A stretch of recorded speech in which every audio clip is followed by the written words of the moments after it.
Doctor Deepika మృతిపై తండ్రి కోదండరామిరెడ్డి అనుమానాలు వ్యక్తం చేశారు. తమ బిడ్డ మృతిపై అనుమానాలు ఉన్నాయని అన్నారు. దీపిక మృతి చెందిన రోజు అర్ధరాత్రి 1:30 నుంచి 2 వరకు ఏం జరిగిందో విచారణ చేయాలని డిమాండ్ చేశారు.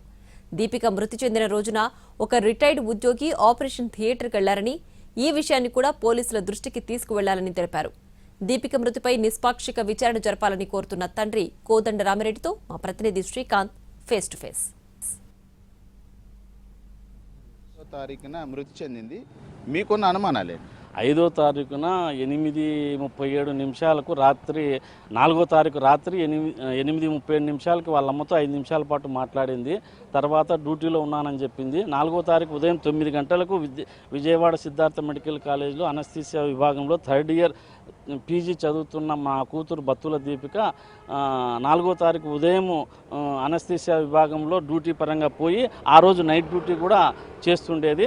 రాత్రి 8:37కు మా భార్య హెల్త్ సూపర్వైజర్ భారతితో ఫోన్లో మాట్లాడింది. తదనంతరము మా భార్య మాట్లాడిన తదనంతరము ఆమె 1:30 వరకు బతికున్నదని నేను ఆ రోజు 5వ తారీఖు వచ్చిన రోజు అందరినీ విచారించగా నాకు తెలిసింది. తర్వాత 1:52కి మా పాప చనిపోయిందని చెప్పేసి ఆ తోటి పీజీ విద్యార్థులు 3rd ఇయర్ చదువుతున్న వాళ్ళు, మెడికల్ డాక్టర్లు అందరూ చెప్పడం జరిగింది. నేనేం చెప్తున్నానంటే 1:30 నుంచి 1:52 మధ్యలో 22 నిమిషాల పాటు ఏం జరిగింది, నాకు న్యాయం జరగాలని చెప్పేసి నేను ప్రభుత్వాన్ని వేడుకుంటున్నాను. మా జిల్లా ఉమ్మడి జిల్లాకు చెందిన వైద్య ఆరోగ్య శాఖ మంత్రులు సత్యకుమార్ యాదవ్ గారు కూడా ఈ విషయంలో స్పందించి నాతో 15 నిమిషాలు మాట్లాడి, అతను కూడా నాకు ఒక ఆడకూతురున్నారు, దీనిపైన సమగ్ర విచారణ చేస్తానని మాకు పూర్తి భరోసా కల్పించారు. అయితే మీరు ఆ సీసీటీవీ ఫుటేజ్ని మొత్తం మీరు పోలీసుల సమక్షంలో పరిశీలించినట్టుగా కూడా తెలిసింది. అంటే ఏమన్నా గుర్తించారా? అంటే ఆపరేషన్ థియేటర్లో మీ అమ్మాయి చనిపోయి పడుంది అంటే మీ అనుమానం ఆ టైంలో ఎవరైనా వెళ్ళారా అనే అనుమానాలు ఏమైనా ఉన్నాయా? ఆ సీసీటీవీ ఫుటేజ్లో మీరేమైనా గుర్తించారా? నేను పోలీసుల సమక్షంలో చూడలేదు. సీసీ ఫుటేజ్ సెక్యూరిటీ గార్డు సమక్షంలో ప్రిన్సిపాల్ ఏడుకొండలరావు గారి ఆదేశాల మేరకు కొంతవరకు పరిశీలించడం జరిగింది.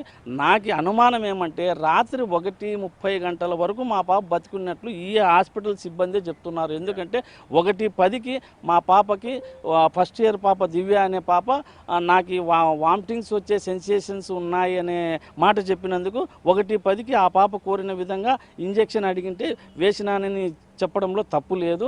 1:21 వరకు అంటే 11 నిమిషాలు ఆ పాప దివ్య అనే పాప మా అమ్మాయి బత్తుల దీపిక దగ్గరే ఉంది. ఆ ఎవిడెన్స్ సీసీ ఫుటేజీలో నాకు కనపడింది. 1:21కి ఆ పాప క్యాజువాలిటీకి పోయిన తర్వాత మా పాప బత్తుల దీపిక డ్యూటీలో భాగంగా ఆమె రూమ్లో నుంచి థియేటర్కి పోయి ప్రిపరేషన్లో ఒక కాల్ వచ్చింది, కేసు ఇది చేయమని చెప్పి డ్యూటీలో భాగంగా విధుల్లో భాగంగా మా పాప అక్కడికి పోయింది. అక్కడ కూడా ఆపరేషన్ థియేటర్ ఎంఎన్ఓ ఒక పిల్లవాడు రుషేంద్ర అనే 30 సంవత్సరాల పిల్లవాడు పలకరించడం జరిగింది. అంటే 1:30 వరకు ఆ పాప ఆరోగ్యవంతంగా బతికున్నట్లు మనకి ఆధారాలు ఉన్నాయి. 1:45కి కిందికి వెళ్ళిన దివ్య మేడం కేసు వివరాలు చెప్పాలని ఫోన్ చేస్తే మా అమ్మాయి బత్తుల దీపిక ఫోను లిఫ్ట్ చేయకుండా ఫార్వర్డ్ కాల్ వెళ్ళిపోతే ఆమె 1:45కి పైనకి వచ్చి ఎక్కి చూసి మేడం గారు ఇవి డీటెయిల్స్ అని మా పాప థియేటర్లో ఒక స్టూల్ పైన కూర్చున్న పాపకి చెప్తా అంటే మా పాప అపస్మారక స్థితిలోకి వెళ్ళిపోయిందని గమనించి ఏమి మనకి బదులు రావడం లేదని చెప్పేసి ఈ కుడి భుజం పైన మేడం మేడం అనేగా ఈ దివ్య అనే పాప ఇట్లా తట్టినప్పుడు మా పాప అనుకోకుండా ఇట్లా కింద పడి ఇది చేయడం జరిగింది. 1:52కి జరిగింది రాత్రి. అంటే ఇంకా వేరే ఏమైనా కారణాలు ఉన్నాయి? అంటే ఆత్మహత్య జరిగిందని కాదు, అంటే ఆ దిశగా ఏమైనా వేరే కారణాలు మీకు తల్లిదండ్రులకి ఏమైనా చెప్పి ఉంటుందా? ఈ మధ్యలో ఏమి చెప్పలేదు. ఆ పాపకి పెళ్లి చేయాలనే ఉద్దేశంతో 4-5 సంబంధాలు కూడా ఆ పాపని పిలుచుకొని వచ్చి చూపించినాము. వాళ్ళమ్మ బంగారంతా కొని పెడుతుంది, ఆ పట్టు చీరలు అన్నీ. ఒక 4 నెలల్లో ఈ కోర్సు కంప్లీట్ చేసుకొని ఆనందంగా ఇక్కడ నుంచి సర్టిఫికెట్ తీసుకుపోయి 30 సంవత్సరాల పాటు ఒక 50,000 మంది పేద ప్రజలకు నిజాయితీగా ప్రభుత్వ ఆసుపత్రుల్లో సేవలు అందించాల్సిన నా కూతురు ఈరోజు శవమై కనపడుతుందంటే దీనికి బాధ్యత ప్రభుత్వం తరపున ఈ సిద్ధార్థ మెడికల్ కాలేజ్ ప్రిన్సిపాల్ కానీ మరియు మెడికల్ కాలేజీ సూపరింటెండెంట్గా అతనే ఉన్నాడు. ఆ రోజు 2 దానికి అతను బాధ్యత తీసుకోవాలని కోరుతున్నాను.